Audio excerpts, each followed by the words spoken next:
Alhamdulillah Rabbil Alameen wa salatu wa salamu ala rasulihil mursaleen wa ala alihi wa ashabihi ajma'in. Qala Allah Ta'ala fil Qur'anil Azim wal Furqanil Majid la yadurrukum man dhalla idha ihtadaytum. Wa qala an-nabiy sallallahu alayhi wa sallam al-khalqu 'iyalullah aw kama qala alayhi salatu wa salam. صدق الله مولانا العظيم وصدق رسوله النبي الكريم ونحن على ذلك من الشاهدين والشاكرين والحمد لله رب العالمين.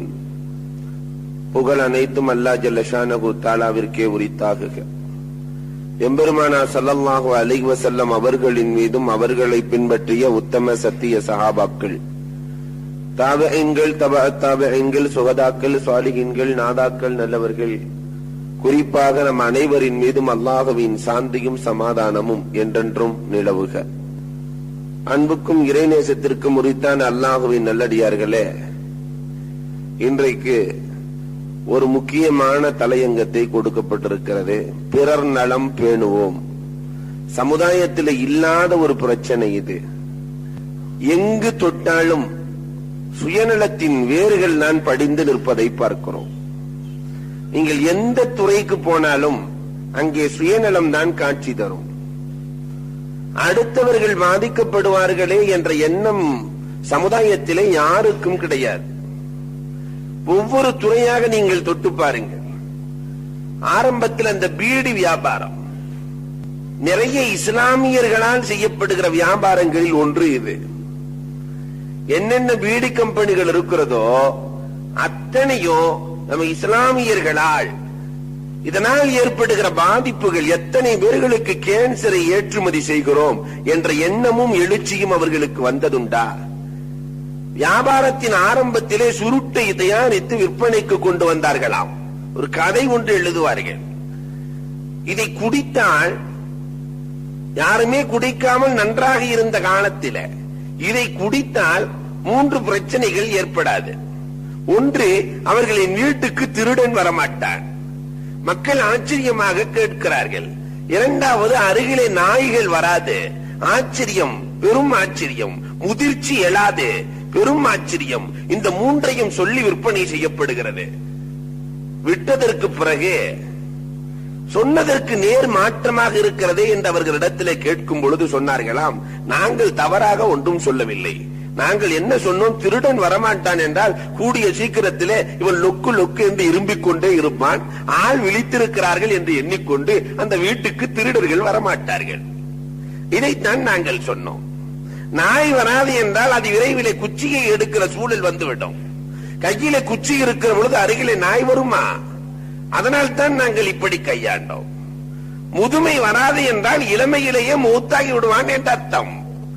அதி விரைவிலே மண்டையை போட்டு விடுவார் என்ற அர்த்தம். ஆக வியாபார யுக்திகள், இதை பெருமையாக சமுதாயம் நினைக்கிறது. இதுக்குன்னு ஒரு புத்தகமே இப்ப போட்டிருக்கான், நாணயம் விகடன். அடுத்தவனை எப்படி ஏமாத்துறதுங்கிற அத்தனை வழிகளும் அங்கே சொல்லிக் கொடுக்கப்படும். எப்படி எவனை ஏமாற்றினால் ஏற்றம் பெறலாம். ஆக பிறர்களுடைய நலனை பற்றிய அக்கறை சமுதாயத்திலே ஒருவருக்கும் இல்லை. ஒரு புத்தகத்தின் தலைப்பே மருந்து வாங்கினால் மரணம் இலவசம். மருத்துவத்துறைக்குள்ளே நுழைந்தால், யாரும் மருத்துவர்கள் இருந்தால் கோபித்துக் கொள்ளக்கூடாது. உள்ளே துறைகளில் அந்த மருத்துவத்துறைக்குள்ளே நுழைந்தால், அது பேரு வச்சிருக்கிறதே மாத்திரை. வகுத்து வலிக்கு சாப்பிட்டா கால் வலியா மாத்திரை, கால் வலிக்கு சாப்பிட்டா தலைவலியா மாத்திரை, அதனால மாத்திரை. பேரிலேயே எவ்வளவு. போலியோ கொடுப்பதற்காக ஒரு அம்மா போலியோவோட வந்திருக்கு. போலியோ மருந்து கொடுப்பதற்காக நொண்டி நொண்டி அந்த அம்மா வருது. அதான் ஒருவர் கேட்டாரு, அம்மா நீயும் சின்ன குழந்தையாக இருக்கிற பொழுது உனக்கு கொடுத்த மருந்துதான் போலியோ, அதனால் தான் உனக்கு போலியோ. மருந்து போலியாக கொடுத்து விட்டார்களா? அல்லது மருந்தை ஊற்றுகிற பொழுது உன் வாயில் போலியோ, அதனால் தான் போலியோ? எங்கு பார்த்தாலும் நோயற்ற வாழ்வு குறைவற்ற செல்வம் என்பதெல்லாம் போய் இன்றைக்கு மருத்துவர்களுக்கு நோய் உள்ள வாழ்வே குறைவற்ற செல்வம் என்ற நிலைக்கு தள்ளப்பட்டு விட்டார்கள். நகரங்களில, அதுவும் குறிப்பாக கோவை போன்ற நகரங்களில வயிற்று வலி என்று ஒரு மனிதன் ஹாஸ்பிட்டலுக்கு சென்றால் அங்கு இருக்கிற அத்தனை ஸ்கேன்களும் எடுக்கப்பட்டு அதற்கு பிறகு ஒரு 50 பைசா மாத்திரையிலே குணப்படுத்தப்படும். ஆனால் எல்லோருக்கும் தெரியாமல் இல்லை, ஒரு 50 பைசா மாத்திரையினால் குணப்படுத்த முடியும் என்பது தெரியும். ஆனாலும் பைசாவாக்கப்பட வேண்டும். தான் வாங்கிய கருவிகள், அதற்கான காசுகள் இங்கே உறிஞ்சப்பட வேண்டும். மக்களிடத்திலே மக்களின் நலன் பார்க்கப்படுவது குறைந்து போய்விட்ட காலம் இந்த காலம். எத்தனையோ கம்பெனிகள், தடை செய்யப்பட வேண்டிய கம்பெனிகள் மருத்துவத்துறையிலே இன்றைக்கு அரசாங்கமே தடை செய்யாமல் நடத்தி கொண்டிருப்பதும் சமூகத்திலே நடந்து கொண்டிருக்கிறது. பணத்தை கொடுத்து விட்டால் எதெல்லாம் தடுக்கப்பட வேண்டுமோ அதெல்லாம் அங்கீகாரமாகிவிடும். இங்கே சமூக நலன் எங்கே இருக்கிறது? குடியை கெடுக்கும் என்பது தெரியும், தெரிந்திருந்தே அரசாங்கம் அங்கீகாரம். முதலிலே ஓரத்தில் இருந்த கடைகள் எல்லாம் போய் இன்றைக்கு நடு வீட்டுக்குள்ளே வருகிற சூழலுக்கு அரசாங்கமே செய்துவிட்டது. டாஸ்மாக்கை அனுமதித்து ஒரு பத்திரிகையில நம்மால் அழகாக எழுதியிருந்தான். ஒரு பையன் 12வது படிச்சு டாஸ்மாக் இளைவனுக்கு வேலை கிடைக்கிறது. தண்ணீர் விட்டுக் கொண்டிருக்கிறான், பஸ்ஸா ஏறி தண்ணீர் விற்கிறான். அந்த இளைஞன் தண்ணீர் விற்கிறான், அவனுக்கு டாஸ்மார்க்கிலே வேலை கிடைக்கிறது. வேலைக்கு வா என்று அழைக்கிற பொழுது அந்த இளைஞன் ஒரு கட்டுரை எழுதியிருந்தான், கவிதை வடிவிலே எழுதியிருந்தான். நான் பாஸ்மார்க் எடுத்து டாஸ்மாவுக்கு சென்று அடிக்கிற தண்ணீரை விட்டு பிழைப்பதை விட குடிக்கிற தண்ணீரை விட்டு பிழைப்பது மேல் என்றார். இந்த பெருமையும் அருமையும் எத்தனை இளைஞர்களுக்கு வந்திருக்கிறது. அடுத்தவன் எப்படி செத்தால் நமக்கு என்ன? அரசாங்கத்திற்கு பணம் கிடைக்க வேண்டும். சமுதாயத்தை காக்க வேண்டிய அரசாங்கமே சமுதாயத்தை பாழ்படுத்துகிற சூழல் இன்றைக்கு அதிகமாக இருக்கிறது. சுதந்திரத்துக்கு பின்னாடி வந்த அரசியல்வாதிகள் எல்லாத்தையும் ஆய்வு செஞ்சா இந்த சமுதாயத்தை எப்படி எல்லாம் குட்டிச்சுவராக்கணும், அறியாத சமுதாயமாக, அறிவெளி சமுதாயமாக ஆக்க வேண்டும் என்பதற்காக நாட்டிய ஒரு பக்கம் அந்த சமுதாயத்திற்கு இறக்குமதி செய்த சில தலைவர்கள் எல்லாம் உண்டு. இறக்குமதி செய்து அந்த சமுதாயத்தை மூளைச்சலவை செய்து ஒன்றும் புரியாத சமுதாயமாக மாற்றினார்கள். இன்னொரு பக்கம் மதுவை அறிமுகப்படுத்தியவர்கள் உண்டு. டிவிகளை, டெலிவிஷன்களை அதிகம் அறிமுகப்படுத்தி இன்றைக்கும் அறிமுகப்படுத்திக் கொண்டே இருக்கிறார்கள். படுத்தி எல்லோரையும் முட்டாள்களாக, முழு ஈனர்களாக மாற்ற வேண்டும் என்ற திட்டம் நடந்து கொண்டே இருக்கிறது. எங்கே பிறர் நலம் என்பது காண முடியும்? அரசே, காக்க வேண்டிய அரசே சமுதாயத்திற்கு களங்கத்தை ஏற்படுத்துகிற பொழுது எங்கே பிறர் நலத்தை காண முடியும்? எந்த துறையை தொட்டாலும் ஏதாவது ஒன்று கலப்படம் இல்லாமல் வர முடியுமா? ஒன்னே ஒண்ணு வச்சிருந்தா தமிழ்ல வணக்கங்கிற வார்த்தையை கலப்படம் இல்லாம சொல்லிட்டு இருந்தான். இப்ப அதுலயும் நன்றியை கலந்து நன்றி கலந்த வணக்கம் தான் சொல்றான்.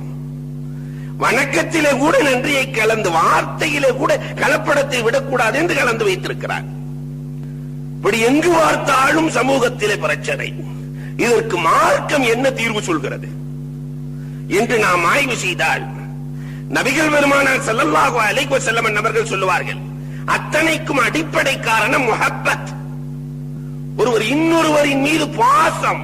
அல் ஹல்கு இயாலுல்லாஹ், எல்லா படைப்பினங்களும் அல்லாஹ்வின் குடும்பம் என்றார்கள் பெருமானார் ஸல்லல்லாஹு அலைஹி வஸல்லம். ஒரு வார்த்தைக்குள்ளே அத்தனையும் அடக்கினார்கள். எல்லாம் அல்லாஹ்வின் குடும்பம். ஒரு குடும்பத்திலே ஒருவர் மற்றொருவரின் மீது பாசம் வைப்பதை போன்று, நேசம் வைப்பதை போன்று படைப்பினங்களின் மீது பாசமும் நேசமும் எளிமையானால் அங்கே பிறர் நலம் என்பது உருவாக்கப்படும். இல்லை என்றால் உருவாக்கப்படாது.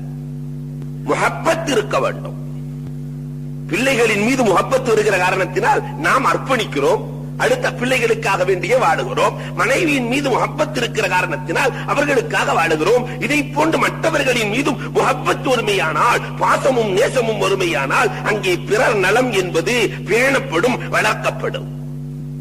அதனால்தான் பெருமானார் ஸல்லல்லாஹு அலைஹி வஸல்லம் நிறைய ஹதீஸ்கள்ல இதை சொல்கிறார்கள். வஜபத் முஹப்பத்தி, ஹதீஸ் குதுசி இது, அல்லாஹ் சொன்ன வார்த்தைகள். وجبت محبتي للمتحابين فيه والمتجالسين فيه والمتبادلين فيه والمتظاهرين فيه. அல்லாஹ் சொல்கிறான், என் முஹப்பத் யாருக்கு தெரியுமா? என் முஹப்பத் யாருக்கு தெரியுமா வாஜிபாகி விட்டது? எனக்காக வேண்டியே யார் சந்திக்கிறார்களோ, இன்னொரு நண்பரை எனக்காக வேண்டியே யார் செலவழிக்கிறார்களோ, எனக்காக வேண்டியே யார் அமருகிறார்களோ அவர்களுக்கு என் முஹப்பத் உண்டு என்கிறான் அல்லாஹ் ஜல்ல ஷானஹு வ தஆலா. அத்தனையும் இறைவனுக்காக. கொடுப்பதும் இறைவனுக்கு, தடுப்பதும் இறைவனுக்கு, எல்லாம் இறைவனுக்கு என்ற நிலைக்கு யார் வருகிறாரோ அவருக்கு அல்லாஹ்வின் முஹப்பத் உண்டு. பெருமானார் ஸல்லல்லாஹு அலைஹி வஸல்லம் இந்த முஹப்பத்தை தான் ஏற்படுத்தினாங்க சஹாபாக்களுக்குள்ள.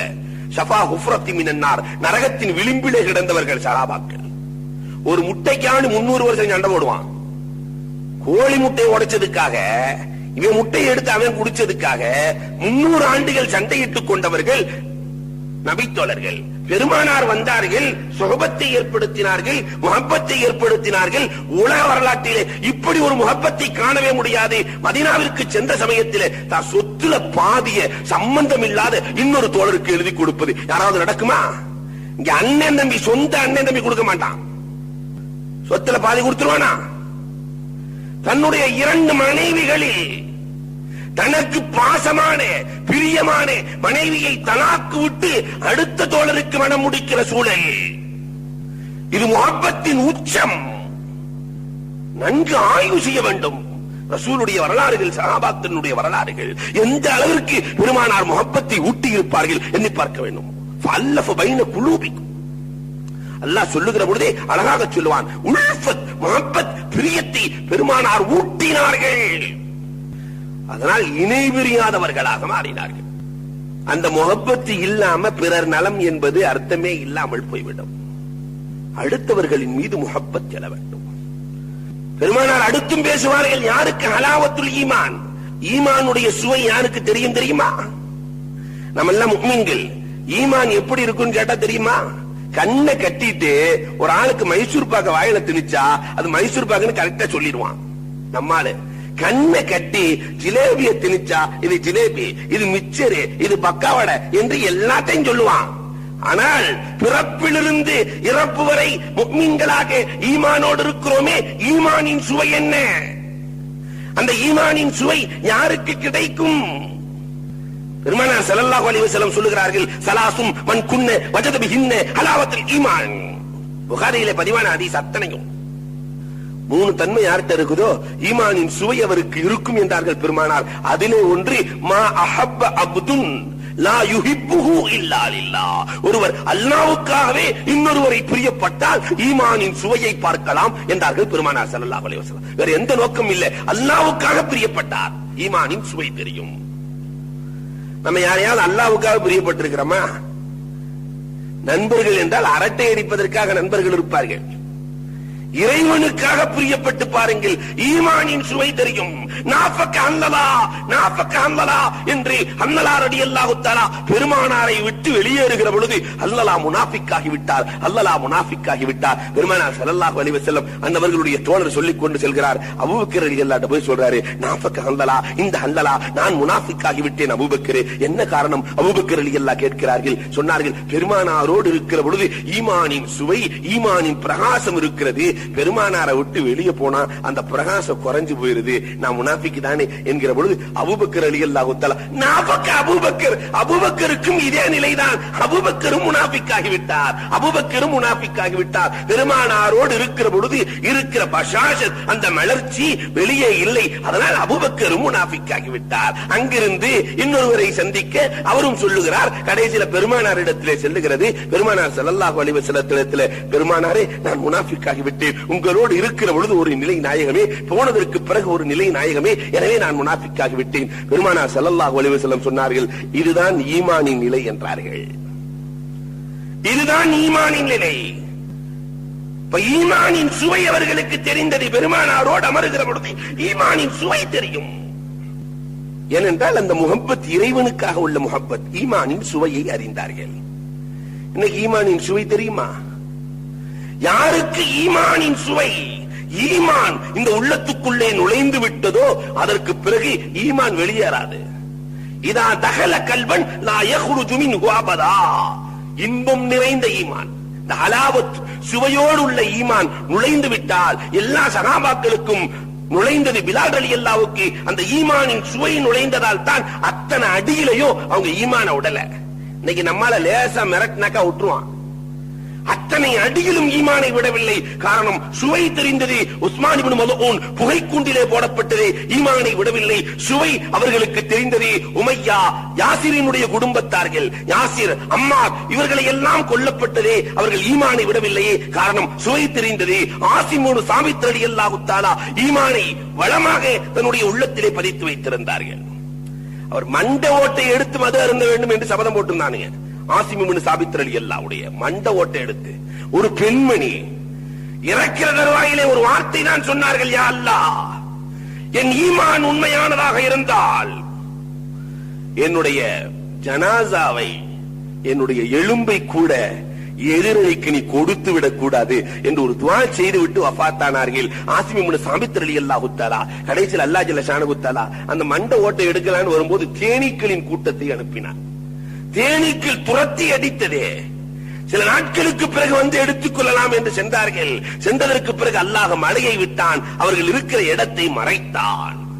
ஈமானின் சுவை அவர்களுக்கு எந்த அளவுக்கு இருந்திருக்க வேண்டும் என்று எண்ணி பார்க்கிறோம். உள்ள நுழைஞ்சின்னு சொன்னா வெளியே வராது. அப்ப ஹுஸ்னே காத்திமா, இறுதி முடிவு நல்லதாக ஆகும். யார் இறைவனுக்காக முஹப்பத்துக் கொள்ளுகிறாரோ அவருக்கு ஹுஸ்னே காத்திமா உண்டு. மற்ற மக்களின் மீது பிரியம் கொள்கிறார் அல்லாஹ்வுக்காக என்றால் ஹுஸ்னே காத்திமா, இறுதியிலே லா இலாஹ இல்லல்லாஹ் முஹம்மதுன் ரசூலுல்லாஹ் என்ற திலிக்கலிமாவை மொழிகிற வாய்ப்பை அல்லாஹ் கொடுத்து விடுவார். பெருமானார் ஸல்லல்லாஹு அலைஹி வஸல்லம் இப்படியும் ஒரு ஹதீஸிலே சொல்லுவார்கள், எல்லா ஹதீஸ் நூல்களிலும் பதிவாக இருக்கிறது. மன் ஹரஜ, ஒரு மனிதன் வெளியேறினால் மின் பைத்திஹி ஸாயிரன் நகா, இறைவனுக்காக தன்னுடைய நண்பனை சந்திக்க வேண்டும் என்று வெளியேறினால் ஷய்யாஹு 70 அல்ஃப மலக்கின், இவனுக்கு பின்னால் 70,000 மலக்குகள் வருகிறார்கள். குல்லுஹும் யுஸல்லூன அலை, அத்தனை பேர்களும் இவருக்காக பாவ மன்னிப்பு தேடுகிறார்கள். தேடிவிட்டு அந்த மலக்குகள் எல்லாம் சொல்லுவார்கள், அல்லாஹும்ம, இறைவா, இன்னஹு வஸல ஃபீக்க, உனக்காக வேண்டியே இவர் சகோதரரை பார்க்க வருகிறார். ஃபஸில்ஹு, அவரையும் இவரையும் சேர்த்து வைத்து விடு, அவர்களுக்குள்ளே சண்டை சச்சரவுகளை ஏற்படுத்தி விடாதே என்று மலக்குகள் சொல்வார்கள். அந்த முஹப்பத் நம்ம சமுதாயத்தில் இருக்கிறதா?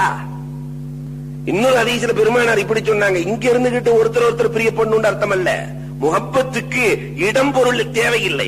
எங்கோ இருப்பவர்களை கூட பிரியப்படலாம். சஹாபாக்களை பிரியப்படுகிறோம், ரசூலை பிரியப்படுகிறோம், நாதாக்களை பிரியப்படுகிறோம், உத்தமர்களை பிரியப்படுகிறோமே. இது குறித்து பெருமானார் ஸல்லல்லாஹு அலைஹி வஸல்லம் பேசுகிற பொழுது சொன்னார்கள், இன்ன அபுதைனி தஹாப்பா லில்லாஹ், இரண்டு பேர்கள் அல்லாஹ்வுக்காக பிரியப்படுவார்களே ஆனால் வவாஹிதுன் ஃபில் மஷ்ரிக் வவாஹிதுன் ஃபில் மக்ரிப், ஒருத்தர் கிழக்கு திசையில் இருக்கிறார், ஒருத்தர் மேற்கு திசையில் இருக்கிறார். இங்கிருந்து கொண்டு அங்கே உள்ளவரை பிரியப்பட்டால் லஜமா அல்லாஹு பைன கியாமத் நாள்ல அல்லாஹ் ஒன்னு சேர்த்து குன்தல்லதி துஹிப்பு ஃபிய, எனக்காக நீ பிரியப்பட்டாரே அவர் இவர்தான் என்று சேர்த்து வைப்பான் அல்லாஹ். அப்ப பிரியத்தினுடைய முஹப்பத்தினுடைய தாக்கம் எப்படி? எங்கோ உள்ளவரை நாம் பிரியப்பட்டால் ரசூலின் மீது அளவு கிடந்த காதலா அல்லாஹ் மறுமையிலே சேர்த்து வைத்து விடுவான். நபித்தோழர்களோடு அளவு கிடந்த காதலா அல்லாஹ் சேர்த்து வைத்து விடுவான். இதுதான் முஹப்பத்தினுடைய அசராத். இந்த முஹப்பத் இருந்துச்சுன்னு சொன்னா சுயநலம் என்பது எங்கே வரப்போகிறது? சுயநலத்திற்கு இடமே இல்லாமல் போய்விடும். அரசின் நிழலுக்கு கீழே யார் இருப்பா? பெருமானார் ஸல்லல்லாஹு அலைஹி வஸல்லம் 7 பேரை சொன்னார்களே, அதுல ஒருத்தர் இன்ன ரஜுலைனி தஹாப்பா ஃபில்லாஹ், 2 பேர்கள் யார் அல்லாஹ்வுக்காகவே பிரியப்பட்டார்களே அந்த 2 பேர்களும் அரசின் நிழலுக்கு கீழே இருப்பார்கள். 7 பேருக்கு தான் மொத்தமே இடம், அதுல ஒருத்தர் இவரும் என்றால் அந்த பிரியம்தான் பொதுநலனுக்கான அஸ்திவாரம். இன்னொரு ஹதீஸ்ல பெருமானார் இப்படி சொன்னார்கள், ஒரு அடியான் இன்னொரு அடியானை பிரியப்பட்டால் மா அஹப்ப அப்துன் அப்தன் லில்லாஹ் இல்லா அக்ரமஹுல்லாஹ், அல்லாஹ் அவருக்கு சங்கை செய்கிறான் என்றார்கள் பெருமானார். அல்லாஹ்வுக்காக பிரியப்பட்டா அல்லாஹ் சங்கையை செய்கிறான் என்றார்கள். அதை விட ஒரு படி மேலே ஏறி பெருமானார் ஸல்லல்லாஹு அலைஹி வஸல்லம் பேசினார்கள், சாலிகாவது ஒரு நிமிடத்திலே சாலிகாகி விடலாம், இறை நேசராகி விடலாம். எதனால்? முஹப்பத்தால். முஹப்பத்தினால வலியுல்லாவாகிறது பெரும் முயற்சியால் வலியுல்லாவானவர்கள் உண்டு, முஹப்பத்தால் வலியுல்லாவானவர்களும் உண்டு. ஜுனைதுல் பக்தாதி ரஹ்மத்துல்லாஹி அலைஹி வலியுல்லாவாக ஆனது எப்படி? பெரும் முயற்சி செய்தார்களா? பிறந்ததிலிருந்து முயற்சி ஒன்றுமில்லை. மல்யுத்த மாவீரர் அவர். ஜுனைதுல் பகதாதி மல்யுத்தக்காரர். அரசர் ஆணையிடுகிறார், ஜுனைதுல் பகதாதியை வெற்றி கொள்ளக்கூடியவர்களுக்கு 1,00,000 பரிசு. அஹ்ல பைத், தேவையுள்ள ஒரு குடும்பத்தை சார்ந்த ரசூலின் குடும்பத்தை சார்ந்தவர் களத்தில் இறங்குகிறார். களத்தில் இறங்கினார் மல்யுத்தத்தில். இவர் இருக்கிறது புல்தடிக்கு பயில்வான். ஜுனைதுல் பகதாதி ஆஜானு பாகுவாக ஒரு அடி அவர் மூத்தா பெறுவாரு. களத்தில் இறங்கியவுடன் அவர் சொன்னார், நான் அஹ்ல பைத், தேவையுள்ளவன், நான் களம் இறங்கி இருக்கிறேன். அந்த 1,00,000 என்னிடத்தில் இருந்தால் என்னுடைய அத்தனை தேவைகளும் பூர்த்தியாகிவிடும். அதற்காக களம் இறங்கி இருக்கிறேன். எனக்காக விட்டுக்கொடு, பெருமானாருக்காக விட்டுக்கொடு என்று கேட்டார். ஜுனைதுல் பகதாதி படுத்துக் கொண்டார்கள். படுத்து தோல்வியை ஏற்றுக்கொண்டார்கள். அன்று இரவு அவர்களுக்கு பெருமானார் தோன்றி விலாயத்தை கொடுக்கிறார்கள். அந்த நட்பு, தோழமை, முஹப்பத் ஒரு நிமிடத்திலே, கொஞ்ச நேரத்திலே வலியுல்லாவாக மாற்றியது. ராபியத்துல் பஸரியா வீட்டுக்கு திருட வந்தானா? திருட போறவனுக்கு அது அறிவு வேணாம்? எங்க போகணும்னு தெரியாம ராபியத்துல் பஸரியா வீட்டுக்கு திருட போயிருக்கான். திருட போனா வீட்டுல என்ன இருக்க போகுது? ராபியத்துல் பஸரியாவினுடைய வீட்டுல ஒன்றும் இல்லை. கடைசியில ஏதோ ஒரு மூட்டை கடந்திருக்குது, அந்த மூட்டையில ஏதாவது இருக்கும்னு நினைச்சிட்டு எடுத்துட்டு போகும்போது ராபியத்துல் பஸரியா பாத்துட்டாங்க. பார்த்துட்டு சொன்னாங்களா, என்கிட்ட இருக்கிறது எல்லாத்தையுமே நான் கொடுத்துறேன், நீ தாராளமா எடுத்துட்டு போலாம். ஆனா ஒரு நிபந்தனை, 2 ரக்காத்து நீ தொழுதுட்டு அப்படியே எடுத்துட்டு போனாங்களாம். இப்படி ஒரு பெண்மணியா? வீட்டில் இருப்பது ரகசியமாக இருக்கிற அத்தனையும் கூட கொடுக்கிறேன் என்று சொல்கிறாள். 2 ரக்காத்து தொழுதால் போதும் என்று சொல்கிறார்கள். இவ்வளவுதானே என்று ஒளி செஞ்சு 2 ரக்காத்து தொழுக ஆரம்பிச்சான். ராபியத்துல் பஸரியா அல்லாஹ்விடத்திலே கரம் ஏந்தினார்கள். அந்த பெண்மணியினுடைய முஹப்பத் எவ்வளவு பெரிய முஹப்பத்! அந்த பெண்மணி இடத்திலே, யா அல்லாஹ், யா அல்லாஹ், அறியாமல் புரியாமல் இவர் திருட்டுத்தனம் செய்து கொண்டிருக்கிறார். உன் சன்னிதானத்திலே நான் சேர்த்து விட்டேன். யா அல்லாஹ், உன் சன்னிதானத்திலே நான் சேர்த்து விட்டேன். என் சன்னிதானத்திலே நீ சேர்த்து விடு. என்னை போன்று ஒரு வழியாக அவரை மாற்றிவிடு. அந்த நிமிஷத்துல வழி. இறைநேசர் முஹப்பத் என்பது வலியுல்லாவாக சில நிமிடங்களில் மாற்றிவிடும். இந்த முஹப்பத்துக்குள்ள அசர் இதுதான், பிரியத்துக்குண்டான அசர். கொஞ்ச நேரத்தில் நபிகள் பெருமானாரினுடைய காலத்தில் கைபர் போர்க்களம் ரொம்ப கடுமையான போய்க்களம். கைபர் போர்க்களத்தில் பெருமானாரை கொல்றதுக்காக ஒரு நீக்ரோ கிராமவாசி வில்லோடு வருகிறார், பெருமானாரை கொள்வதற்காக. நபிகள் பெருமானார் ஸல்லல்லாஹு அலைஹி வஸல்லம் இருக்கிற கூடாரத்தை பார்க்கிறார். பெருமானார் ஸல்லல்லாஹு அலைஹி வஸல்லம் தோழர்களிடத்திலே நடந்து கொண்ட முறைகளையும் பார்க்கிறார். பார்த்து விட்டு நேரா பெருமானாரை கொல்றதுக்கு பாருமா, பெருமானாரின் கரத்தை பற்றி இஸ்லாத்தை தழுவுகிறார். பெருமானார் நடந்து கொள்ளுகிற முறையை பார்த்து இஸ்லாத்தை தழுவினார். இஸ்லாத்தை தழுவியதற்கு பிறகு பெருமானார் ஸல்லல்லாஹு அலைஹி வஸல்லம் இடத்திலே வாளை கேட்டார், வாள் கேட்டார். கொடுங்க, நானும் போருக்கு போறேன். போருக்கு சென்றார், அங்கே ஷஹீதாக்கப்பட்டார். பெருமானார் ஸல்லல்லாஹு அலைஹி வஸல்லம் சொன்னார்கள், ஒரு நேரம் கூட இவர் தொழவில்லை. வெறும் லா இலாஹா இல்லல்லாஹ் முஹம்மது ரசூலுல்லாஹ் சொல்லியிருக்கிறார், வேறு எந்த கடமையும் நிறைவேற்றவில்லை. இவரினுடைய முஹப்பத் இவரை சொர்க்கத்தில் சேர்த்தது என்றார்கள். சஹாபி ஆயிட்டார். கொஞ்ச நேர சந்திப்பு, அவர் சஹாபியானார், சொர்க்கவாசியானார். இன்னொரு சஹாபி வர்றாரு பெருமானார் இடத்துல, நாயகமே, வீட்டில் இருக்கிற வரைக்கும் நாயகமே உங்க நினைப்பா இருக்கிறது, நேரா வந்து உங்களை பார்த்துக்கிறேன். எப்பொழுது நினைத்தாலும் உடனே வந்து உங்களை பார்த்துக் கொள்ளுகிற வளமையும் பழக்கமும் எனக்கு இருக்கிறது நாயகமே. ஆனா நீங்க வஃபாத்தானதுக்கு பின்னாடி உங்களை பார்க்க முடியாது நாயகமே என்று பெருமானார் ஸல்லல்லாஹு அலைஹி வஸல்லத்தின் மீது முஹப்பத்தால், அளவு கடந்த பாசத்தால் பெருமானாரிடத்தில் சொல்லுகிற பொழுது, அந்த மஅமன் அஹ்பப்த, நீ யாரை பிரியப்படுகிறாயோ அவரோடு சொர்க்கத்திலும் இருப்பாய். முஹப்பத் என்பது ஒரு மனிதனை சொர்க்கத்திலும் சேர்த்து வைத்துவிடும்.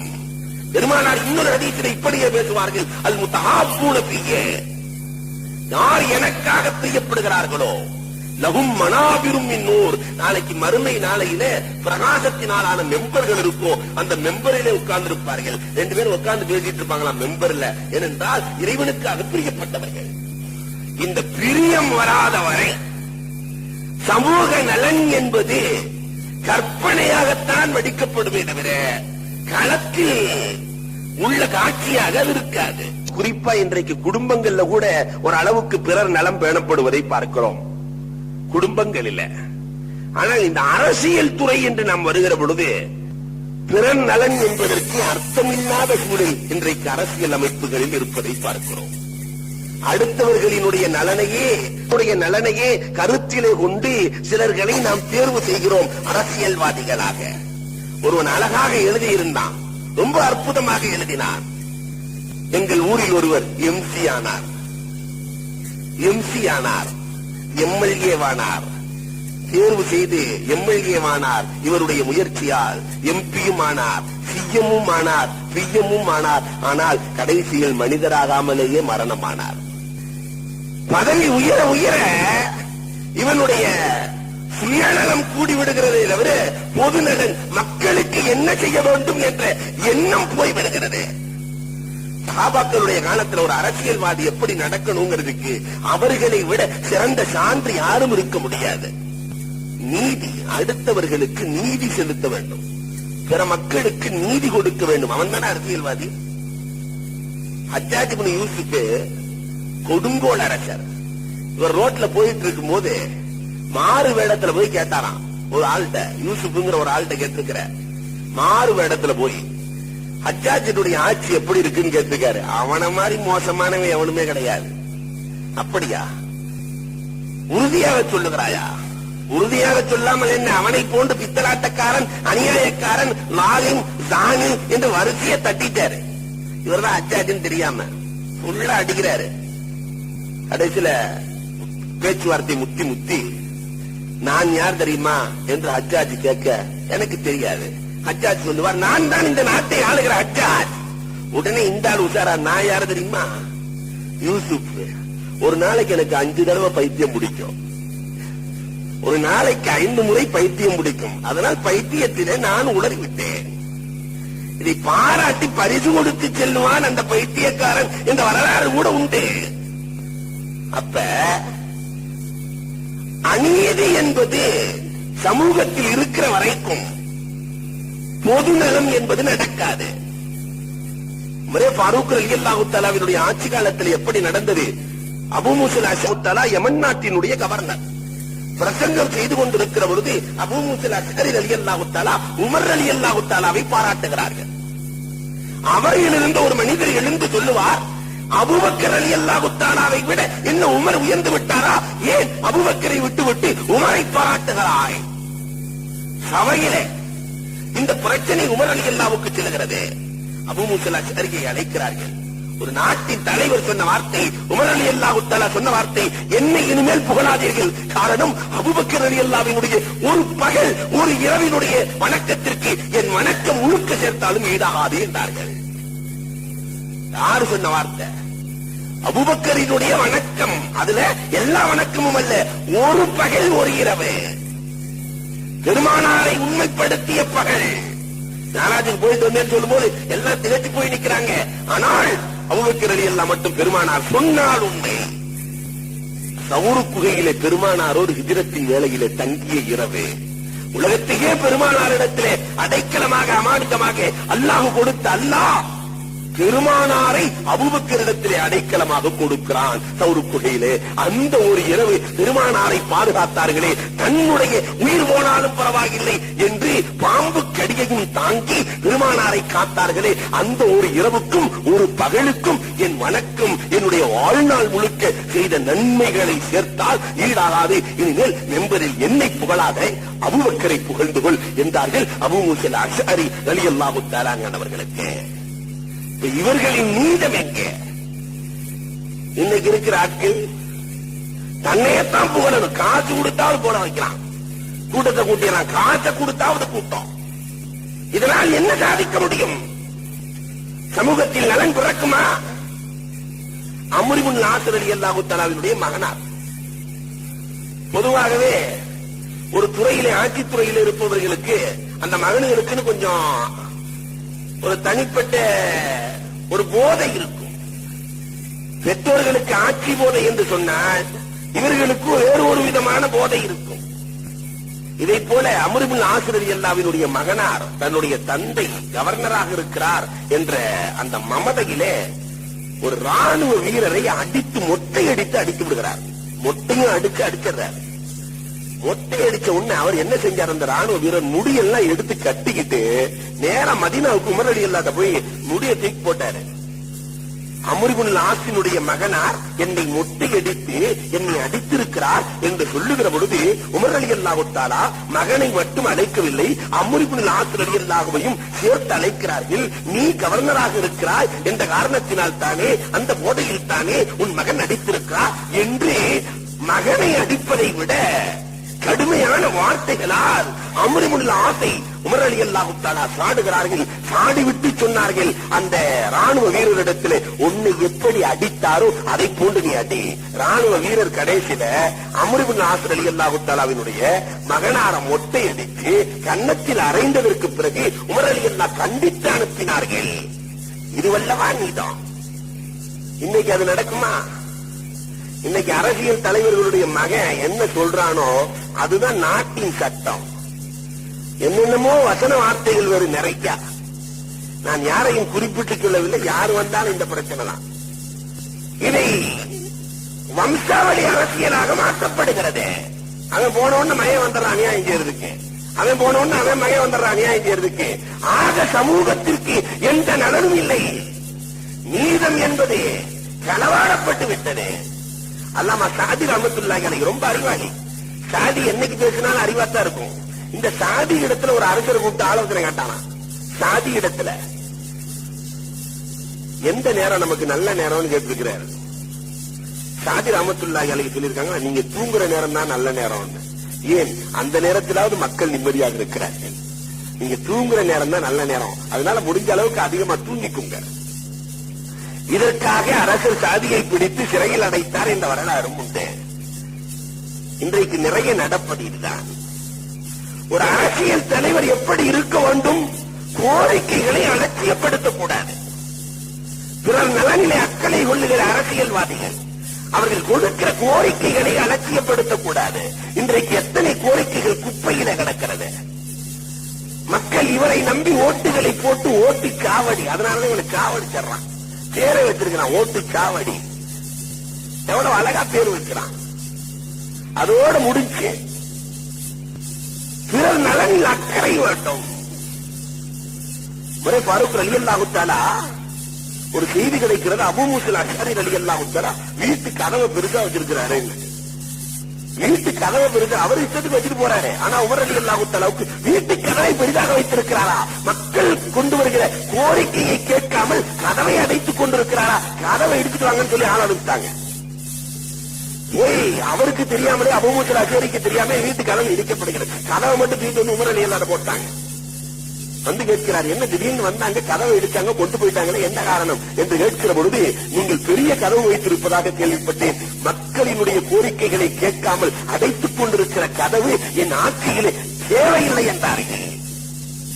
அந்த உமர் ஒரு நாள் உமர் ரலியல்லாஹு சந்திக்கிறதுக்காக 2 பேர் கணவன் மனைவி வருகிறார்கள். மதீனாவின் எல்லைக்குள்ளே உமரை சந்தித்து நீதம் கேட்க வேண்டும் என்பதற்காக வருகிறார்கள். உமர் ரலியல்லாஹு போயிட்டு இருக்காங்க. எப்பயுமே உமர் ரலியல்லாஹுடைய கையில ஒரு சாட்டை இருக்கும். ஆம்பளையும் பொம்பளையும் பேசுறத பார்த்த உடனே கணவன் மனைவி என்றெல்லாம் பார்க்காம உமர் ரலியல்லாஹு தஆலா மதீனாவினுடைய வீதிக்குள்ளே ஆணும் பெண்ணும் ஒன்றாக பேசுவதான்னு சவுக்குல இழுத்துட்டாங்க. உடனே அந்த மனிதன் பேச ஆரம்பித்தார். உமர் வாழுகிற இடத்துல நீதம் கிடைக்கும் என்று வந்திருந்தால் எதையுமே கேட்காமல் சவுக்கால் அடிக்கிறார்களே.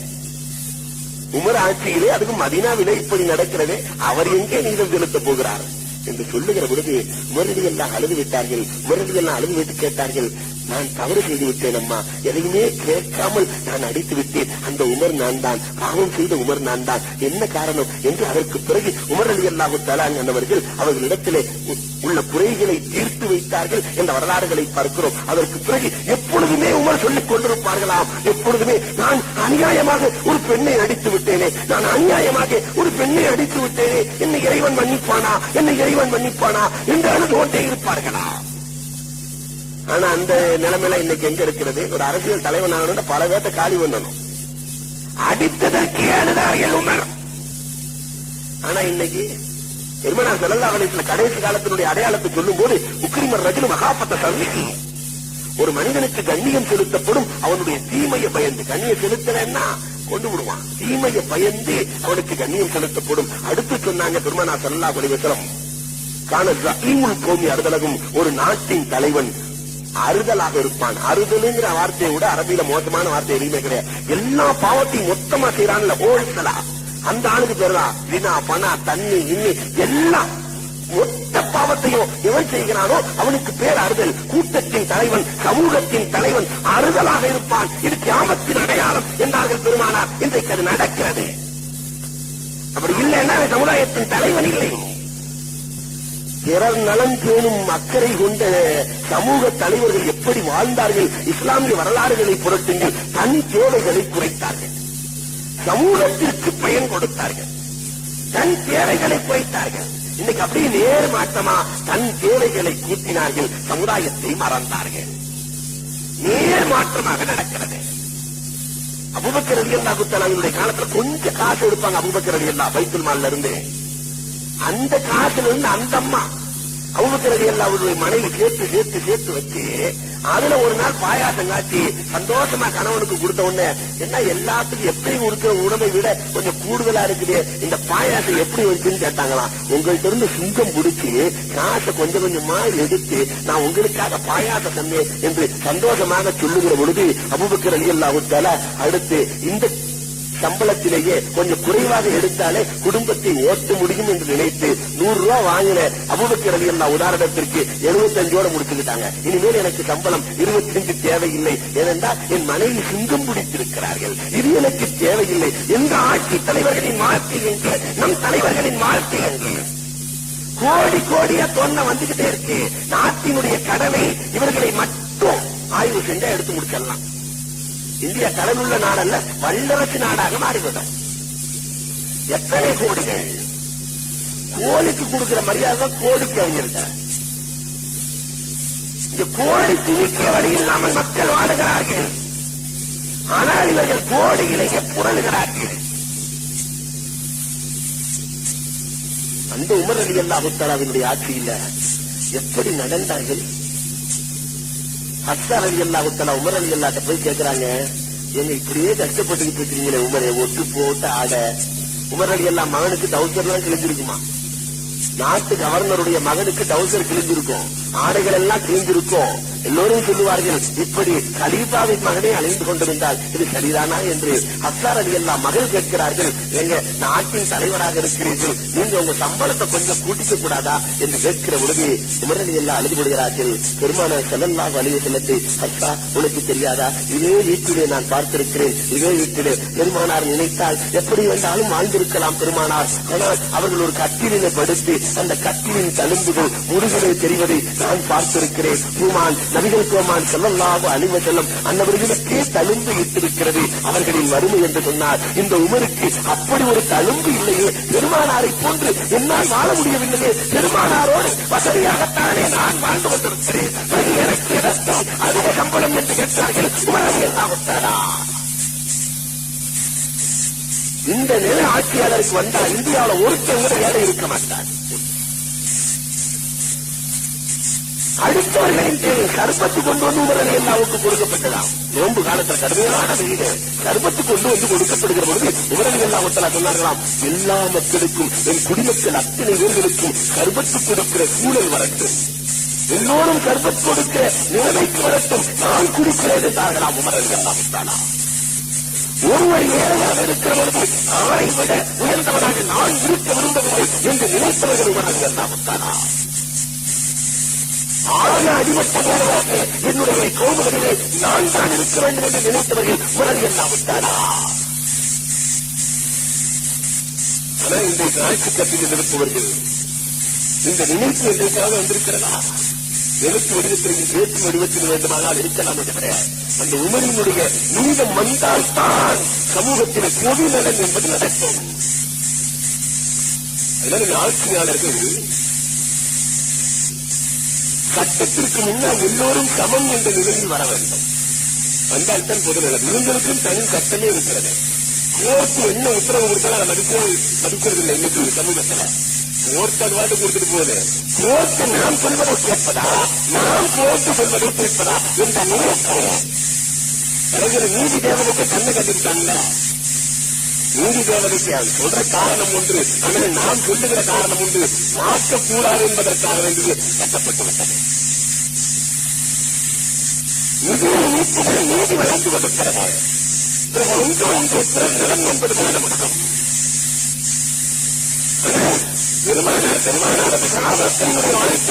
இதை பார்க்க முடியாது. சட்டத்துக்கு முன்னால் எல்லாருக்கும் மன்னா உமரல்லாவுக்கு அறிஞர்களுக்கு ஒரு தடவை கடுமையான பிரச்சனை வந்திருக்கு. 2 பேர்களுக்கு கடுமையான பிரச்சனை. கோர்ட்டுக்கு போறாங்க 2 பேரும். கோர்ட்டில் நீதிபதி உபஜீவன காவிரிகள் விட்டாரா? கோர்ட்ல நீதிபதி உமரலிகள் விட்டாரா? உள்ள போன உடனே அமீருல் முஃமினீன் அஸ்ஸலாமு அலைக்கும் சொன்னாங்களாம். நாட்டினுடைய பிரதமரை பார்த்து அமீருல் முஃமினீன் அஸ்ஸலாமு அலைக்கும் என்று சொல்லுகிற பொழுது உமரலிகள் விட்டாரா நீ நீதி செலுத்துவதற்கு தகுதி இல்லாதவர் எழுந்தது என்று சொல்லிவிட்டார்களாம். காரணம் 2 பேர்களும் இப்பொழுது குற்றவாளிகள். அமீருல் முஃமினீன் என்ற பாடத்தை பார்த்தாய், பாடத்தை பார்த்திருக்கிறாய், எந்த அளவில் என்ன வெற்றி வல்ல வைத்து விடுவார்கள். நீதி கொள்வதற்கு தகுதி வேறு ஆறாமத்தில் சொன்னாங்களாம். எந்த அளவிற்கு சட்டத்திற்கு முன் சாதாரணமாக நடந்தார்கள். அடிமணி எல்லாம் தராவின்ற சிலாபத்தானத்தில் அடிமணி எல்லாம் கண்டிப்பா இவர்களுடைய வாழ ஒரு யூதம் எடுத்துக்கிட்டான். பிரச்சனை நீதிமன்றத்திற்கு இருக்கிறது. நீதிபதி கேட்கிறார், இது உங்க வாழ்தாங்கிறதுக்கு என்ன ஆதாரம்? அவர்களோட வாழ் இருக்கிறது. உங்கள் வாழ் என்பதற்கு என்ன ஆதாரம்? என் மகன் ஆதாரம்.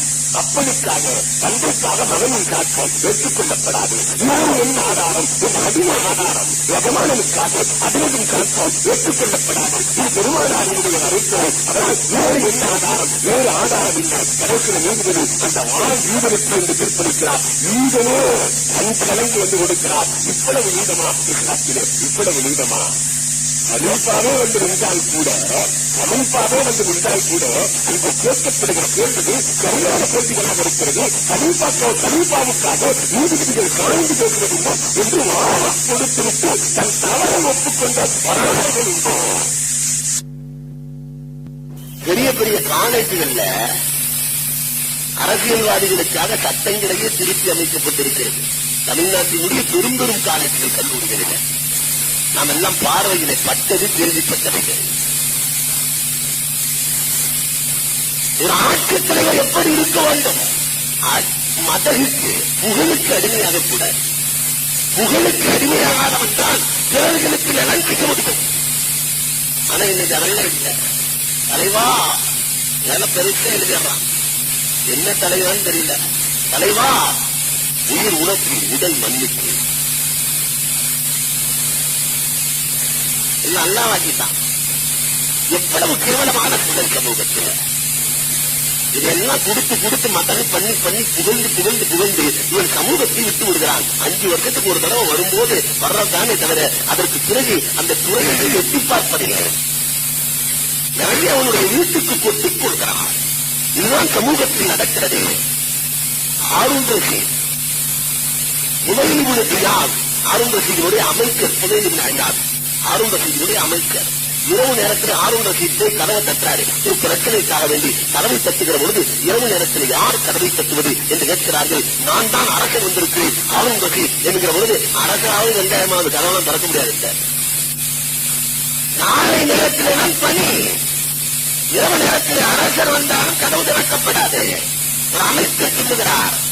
கடைசியில் கெஞ்சிக்கு எதிர் கதவை தொடர்ந்து முசாபகா செய்கிற பொழுது ஹாரூன் ரஷீதுடைய கை இதமாக இருக்கிறது, அஞ்சி கொண்டிருக்கிறது. நரகத்துக்கு தயாராகிக் கொள்கின்றார்கள். துணையில் யார் மக்களிடத்தில் வேலையை வாங்கிக் கொண்டு சொகுசாக இருக்கிற உங்களுக்கு இறைவன் சொர்க்கத்தை கொடுத்து விடுவான் என்று நீங்கள் நினைத்துக் கொள்கிறீர்களோ? ஹாரூன் ரஷீத் அவையிலேயே அந்த இடத்திலேயே அழுதவர்கள் என்ற வரலாறுகளை பார்க்கிறோம். அழுது புலம்பினார்கள் என்ற வரலாறுகளை பார்க்கிறோம். புகழுக்கு அடிமையாக யாருமே பிறர் நலனிலே அக்கறை கொள்ள முடியாது. எந்த பிரச்சனையாக ஆனாலும் அரசியல் தலைவர்கள் ஆலோசனை செய்துதான் தன்னுடைய கருத்துக்களை வெளியிட வேண்டும் என்று மார்க்கம் சொல்லுகிறது. நான் இஷ்டப்படி கருத்தெல்லாம் சொல்லக்கூடாது. ஆலோசனைக்கு பிறகுதான் கருத்துக்கள் வெளியாக வேண்டும். அப்போ அந்த ஆலோசனையிலேயோ தன்னுடைய கருத்தை திணிக்கக்கூடாது. இன்னைக்கு எப்படி ஆயிடுச்சுன்னு சொன்னா எங்கேயா இருந்தாலும் சரி, அது அரசியல் அமைப்புன்னு அல்ல, எல்லா அமைப்புகளிலுமே இவனா ஒரு தலைவர் சக்கரத்தை எல்லாம் சேர்ந்து ஒரு முடிவு வச்சுக்கிறது. அதே மாதிரி கோயம்புத்தூர்ல அது இருக்காதுன்னு நான் நினைக்கிறேன். எல்லாம் ஒரு முடிவு வச்சுட்டு அதை அப்படியே கொண்டு வந்து பக்குவமாக எடுத்து சொல்லி அதை சம்மதிக்க வைக்கிற சூழல் இன்றைக்கு நிறைய வந்துவிட்டது. உருதுல ஒரு பழமொழி சொல்லுவாங்க, மசூராக்கு தகலை மசூரா கர்ணா.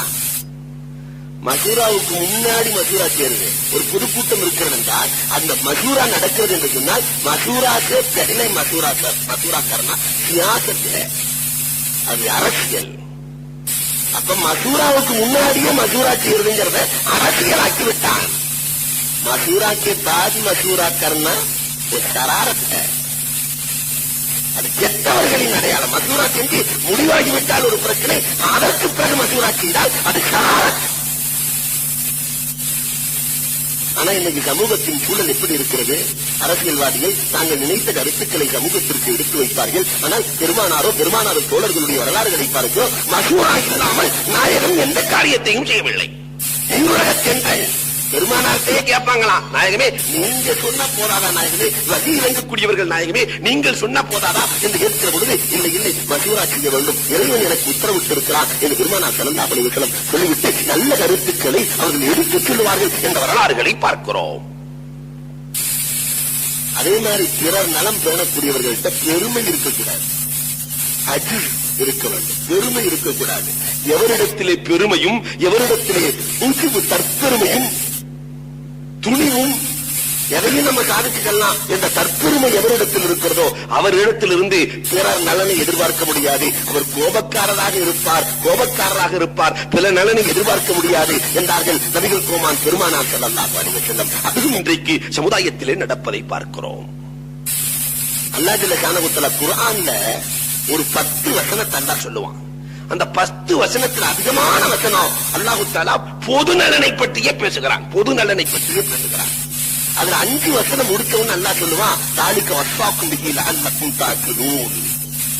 உங்களுக்கு நான் வசியத்தாக சொல்லுகிறேன், நீங்கள் அறிவாளியாக இருந்தாலும் உணர்ந்து கொள்ள வேண்டும் என்று சொல்லிவிட்டு அடுத்து ஒரு 4 வசனத்தை அல்லாஹ் பேசி தாலிக வஸ்ஸாக்கும் பிஹி லஅல்லக்கும் ததக்கரூன், நீங்கள் படிப்பினை பெற வேண்டும் என்பதற்காக இந்த நாளையும் நான் வசியத்தாக சொல்லுகிறேன் என்று சொல்லிவிட்டு அடுத்து ஒரு வசனத்தை பேசி அல்லாஹ் சொல்லுவான், தாலிக்கும் வஸ்ஸாக்கும் பிஹி லஅல்லக்கும் தத்தக்கும் என்கிறான். அது என்ன வசனம்? அல்லாஹ் துஷ்ரிகு பில்லாஹி ஷைஆ.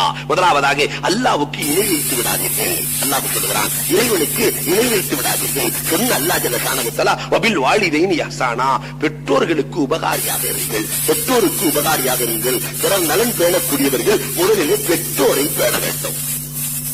பெற்றோருக்கு உபகாரியாக இருந்து வலா தக்துலு அவுலாதக்கும் மின் இம்லாக். மூன்றாவதாக அல்லாஹ் சொல்லுவான், உங்களுடைய குழந்தைகளை வறுமையை எண்ணி கொன்று விடாதீர்கள். அவங்களுக்கு உங்களுக்கு நான் தான் ரிஸ்க் தர்றேங்கிறான் அல்லாஹ். இன்னைக்கு பார்த்தா குழந்தைகளை கொல்றதுக்கு எல்லா வழி குடும்ப கட்டுப்பாடு பண்ணிக்கங்க. முதல்ல சொல்லிட்டு இருந்தான், நாம் இருவர் நமக்கு இருவர்னு. கொஞ்சம் மாறுச்சு, நாம் இருவர் நமக்கு ஒருவர்னு. கடைசியில நாமே குழந்தை நமக்கேன் குழந்தை என்ற நிலைக்கு வந்து இனிமேல் ஒரு காலம் வந்துவிடும், நாமே குழந்தை நமக்கேன் கல்யாணம். காரணம் காட்டுவார்கள், இட நெருக்கடி, பொருளாதார நெருக்கடி, உணவு நெருக்கடி, இதனால் குழந்தைகளை குறைக்க வேண்டும். குழந்தை இருக்கக்கூடாது. அல்லாஹ் உணவு நெருக்கடிக்கு ஏற்றவாறு அல்லாஹ் தஆலா அறிவை கொடுத்திருக்கிறான் அல்லவா? 6 மாதத்தில் உற்பத்தி செய்தது இல்லையா? இப்பொழுதெல்லாம் 15 நாட்களிலே உற்பத்தி செய்து விடுகிறானே. அல்லாஹ் அறிவை கொடுத்திருக்கிறான். இட நெருக்கடி, முதல்ல ஒரு இடத்துல ஒரு வீடு தான் கட்டுவான், இன்னைக்கு 100 வீட்டை கட்டி விடுகிறான். இட நெருக்கடியை போக்கிக் கொள்வதற்கான வழிகளை அல்லாஹ் கொடுத்திருக்கிறான். பொருளாதார நெருக்கடி, பொருளாதாரத்தை பெருக்குவதற்கான அத்தனை யுத்திகளையும் அல்லாஹ் கொடுத்து விட்டான். இது ஒரு காரணமா? அல்லாஹ் இளிச்சவாயன் அல்ல. ஒரு மனுஷன் எதை நினைக்கிறானோ, குழந்தை வேணான்னு அவன் நினைச்சான்னா அதுக்கு முன்னாடியே அல்லாஹ் ஒதுங்கிக் கொள்கிறான். ஒரு காலம் இருந்துச்சு, குதிரையிலேயே போயிட்டு இருந்தான். குதிரை வண்டி வேணாம், ரிக்ஷால போனா நல்லதுன்னு இவன் நினைச்சான். விளக்கென்ன உங்களுக்கு ஏண்டா குழந்தைய நாங்க குதிரை வண்டியை கொடுக்கணும்னு சொல்லி அல்லாஹ் குதிரையை நீக்கிட்டு ரிக்ஷா வந்துச்சு. ரிக்ஷால போன ஒரு காலம், இந்த ரிக்ஷாவெல்லாம் நமக்கு ஆகாது, எவன் அழுத்திட்டு இருக்கிறது, ஆட்டோ ரிக்ஷால போனா நல்லா இருக்கும் என்ற ஒரு நிலைமை வந்தது. கடைசியில் அல்லாஹ் இதை தூக்கிட்டான். இதை போன்று ஒரு காலத்துல 10 குழந்தைகள் 12 குழந்தைகளை அல்லாஹ் ஜல்ல ஷானஹு தஆலா கொடுத்துக் கொண்டிருந்தான். அவர்கள் கேட்டு பெற்றார்கள். இன்றைக்கு சமூகத்துல 1 இருந்தா போதும், 2 இருந்தா போதும் என்ற மனநிலைக்கு மக்கள் வந்ததற்கு பிறகு குழந்தையை பிறக்கிறது குறைஞ்சு போச்சு. நிறைய பேர் மலடர்களாக அழைத்துக் கொண்டிருக்கிறார்கள். நிறைய மருத்துவமனைகளிலே குழந்தை இல்லை என்ற கூப்பாடுகள் நடந்து கொண்டிருக்கிறது. காரணம் அல்லாஹ் ஜல்ல ஷானஹு இவன் நினைக்கிறான் எனக்கு குழந்தை குறைவாக இருந்தால் போதும் என்று. அல்லாஹ் நினைக்கிறான் உனக்கு குழந்தையே இல்லடா. மனிதன் நினைத்தால் அதற்கு முன்னால் முந்திக் கொள்ளுகிற பழக்கம் அல்லாஹ்வுக்குண்டு. இதான் அல்லாஹ் சொல்லுகிறான், குழந்தைகளை நீங்க வறுமையை எண்ணி கொண்டாதீங்க, பிற நலனிலே கொஞ்சம் அக்கறை கொள்ளுங்கள், உங்கள் குழந்தையின் நலனிலே அக்கறை கொள்ளுங்கள். வலா தக்ரபுல் ஃபவாஹிஷ மா ظهر منها وما بطن. பாவமான காரியங்களை நீங்க போய் விடாதீர்கள். பாவமான காரியங்களில் நாலாவதாக அல்லாஹ் சொல்லிவிட்டு வலா தக்துலுன் நஃப்ஸல்லதி ஹரமல்லாஹு இல்லா பில் ஹக், அடுத்தவர்களை அநியாயமாக கொலை செய்யாதீர்கள் என்ற 5 விஷயங்களை சொல்லிட்டு அடுத்து அல்லாஹ் ஆரம்பிக்கிறான் பாருங்க, வலா தக்ரபு மாலல் யதீம் இல்லா பில்லதி ஹிய அஹ்ஸன். யத்தீம்களுடைய பொருளை தொற்றாதீங்கங்கறான் அல்லாஹ். பெருமானார் ஸல்லல்லாஹு அலைஹி வஸல்லத்துடைய காலத்துல ஒரு யத்தீம் அடுத்தவருடைய தோட்டத்தை அபகரிச்சு ரசூலுல்லாஹ்ட்ட கொண்டு வந்தார். அவர் சொல்றாரு தோட்டக்காரை தோட்டம் எனக்கு தான், இந்த யத்தீம் சொல்றாரு தோட்டம் எனக்கு தான். பெருமானாரிடத்திலே நீதத்திற்காக வருகிறது. பெருமானாரிடத்திலே வருகிற பொழுது நபிகள் கோமான் பெருமானார் ஸல்லல்லாஹு அலைஹி வஸல்லம் என்பவர்கள் நீதத்தின் பேருருவம் அல்லவா, இந்த தோட்டம் யத்தீமே உனக்குரியதல்ல, அவரிடத்திலே தோட்டத்தை கொடுத்து விடு என்று சொன்ன நாயகம் கொடுத்ததற்கு பிறகு சஹாபாக்களை நோக்கி சொன்னார்கள், யத்தீம் ஆசைப்பட்டு விட்டார், அதை யத்தீம் ஆசைப்பட்டு விட்டார், அதனால் இந்த தோட்டத்தை வாங்கி கொடுப்பவர் யார் என்று கேட்டார்கள். அபூ தஹ்தா ரலியல்லாஹு தஆலா எழுந்தார்கள், நாயகமே என் தோட்டத்தை அவருக்கு கொடுத்து விட்டு 1000 மரங்களுக்கு மேல் இருக்கிறது நாயகமே, என் தோட்டத்தை நான் கொடுத்து விட்டு அவருக்கு இந்த தோட்டத்தை வாங்கி கொடுக்கிறேன் என்று பெருமானாரினுடைய உத்தரவுக்கு இணங்க தோட்டத்தை வாங்கி கொடுக்கிற பொழுது பெருமானார் சொன்னார்கள், அபூ தஹ்தா உனக்கு சொர்க்கத்திலே அல்லாஹ் தோட்டத்தை தயார் செய்து விட்டான் என்றார்கள் நபிகள் கோமான் பெருமானார் ஸல்லல்லாஹு அலைஹி வஸல்லம். அப்ப யதீமின் மீது பெருமானார் அக்கறை கொண்டார்கள். மஸ்ஜிது நபவி இன்றைக்கு இருக்கிறது அல்லவா, இந்த மஸ்ஜிது நபவியினுடைய இடமே 2 யத்தீம்களுக்குள்ள இடம். 2 பேரும் வந்து பெருமானார் இடத்திலே கொடுக்கிறார்கள், எங்கள் இடத்திலே நாயகமே நீங்கள் மஸ்ஜிதை கட்டிக்கொள்ளுங்கள் என்கிற பொழுது பெருமானார் யத்தீமுடைய பொருளாக இருக்கிற காரணத்தினால் பணத்தை கொடுத்தவர்கள் வேண்டாம் வேண்டாம் என்று மறுக்க பணத்தை கொடுத்து நபி ஸல்லல்லாஹு அலைஹி வஸல்லம் வாங்கி கொடுத்தார்கள் என்ற வரலாறுகளை பார்க்கிறோம். அல்லாஹ் ஜல்ல ஷானஹு தஆலா சொல்கிறான், யத்தீமினுடைய பொருளிலே கவனமாக இருக்க வேண்டும் என்று அல்லாஹ் சொல்கிறான். வஅஃபுல் கைல வல் மீசான் பில் கிஸ்த், நீதம் செலுத்த வேண்டும் அளவு நிறுவையில். இன்றைக்கு பார்த்தாக்கா அளவு நிறுவை அரசாங்கம் வைத்திருக்கிற ரேஷன் கடையில பார்த்தா அளவு நிறுவையை பற்றி சொல்லவே தேவையில்லை. 1 கிலோ வாங்கினா அது 750 தான் இருக்கும். ஒரு இடத்துல ஒரு குழந்தை பிறந்து ரொம்ப வெயிட் கம்மியா இருக்கு, என்னடா இவ்வளவு வெயிட் கம்மியா இருக்கேன்னு பார்த்தா கடைசியில அந்த டாக்டர் கேட்டானா, எங்க ரேஷன் கடை இருந்த இடத்துல உங்க குழந்தை பிறந்திருக்காங்க. ஆமாம் என்று சொல்ல எடை குறைவு, ரேஷன் கடையினால் எடையே குறைந்து விட்டது என்று ஒரு வரலாறு எழுதுவார்கள் கிண்டலாக. ஆக சமூகத்திலே எடை குறைவு என்பது இன்றைக்கு அதிகமாகிவிட்டது. அல்லாஹ் ஜல்ல ஷானஹு தஆலா எல்லா கவுமுகளையும் அழிச்சது ஈமான் கொள்ளவில்லை என்பதற்காக 2 கவுமுகளை மட்டும் அல்லாஹ் அழித்தான். அவர்கள் செய்த தவறின் காரணமாக. அதிலே ஒன்று லூத் அலைஹிஸ்ஸலாத்துடைய கவுமுகள், ஆண் புணர்ச்சியின் காரணமாக அவர்களை அல்லாஹ் அழித்தான். இரண்டாவது ஷுஐப் அலைஹிஸ்ஸலாத்தின் கவுமுகள் அளவு நிறுவையிலே மோசடி செய்ததால் அல்லாஹ் அவர்களை ஒழித்தான், அழித்தான் என்று குர்ஆனிலே பார்க்கிறோம். இதா குல்தும் ஃபாதிலு, அடுத்து அல்லாஹ் சொல்லுவான், சொன்னால் நீங்கள் உண்மையை சொல்லுங்கள், நீதமாக நடந்து கொள்ளுங்கள். வபிஅஹ்தில்லாஹி அவ்ஃபு, அல்லாஹ்வினுடைய ஒப்பந்தத்தை சரியாக நிறைவேற்றிக் கொள்ளுங்கள். அல்லாஹ் சொல்லுவான், இதெல்லாம் எதற்காக சொல்லுகிறேன், தாலிக வஸாக்கும் பிஹி லஅல்லக்கும் ததக்கரும், படிப்பினை பெற வேண்டும் என்பதற்காக. அடுத்து அல்லாஹ் சொல்லுவான், இன்ன ஹாதா ஸிராத்தி முஸ்தகீமா, நான் காட்டி இருக்கிற பாதை நேரான பாதை, அதை பிடித்துக் கொள்ளுங்கள், வழிகேடான பாதையிலே நீங்கள் சென்று விடாதீர்கள். நான் காட்டுகிற பாதை என் என்னுடைய ஹபீப் ரசூலுல்லாஹ் காட்டிய பாதை, நேரான பாதை, அதை பிடித்துக் கொள்ளுங்கள், வேறு எந்த பாதையிலும் நுழைந்து விடாதீர்கள். லஅல்லக்கும் தத்தகூன், நீங்கள் தக்வா உள்ளவர்களாக மாறிவிட அல்லாஹ் தஆலா போதுமானவன் என்று அல்லாஹ் ஜல்ல ஷானஹு தஆலா குர்ஆனிலே சொல்லி காட்டுகிறான். எனவே பிறர் நலன் வேண்டுமானால் சமூகத்தின் மீது முஹப்பத் கொண்டவர்களாக இருந்து, சமூகத்தின் மீது அக்கறை கொண்டவர்களாக இருந்து நாம் வாழுகிற பொழுது அல்லாஹ் ஜல்ல ஷானஹு தஆலா இந்த முஹப்பத்தை சமூகத்திற்கு போட்டு, சமூகத்தின் முஹப்பத்தை நம்மின் மீது போட்டு பிறர் நலன் பேணும் மக்களாக வல்லோன் அல்லாஹ் மாற்றியருள்வான். அத்தகைய வாய்ப்பை வல்லோன் அல்லாஹ் அனைவருக்கும் வழங்குவானாக. வாகுரு தாவா அனில் ஹம்துலில்லாஹி ரப்பில் ஆலமீன்.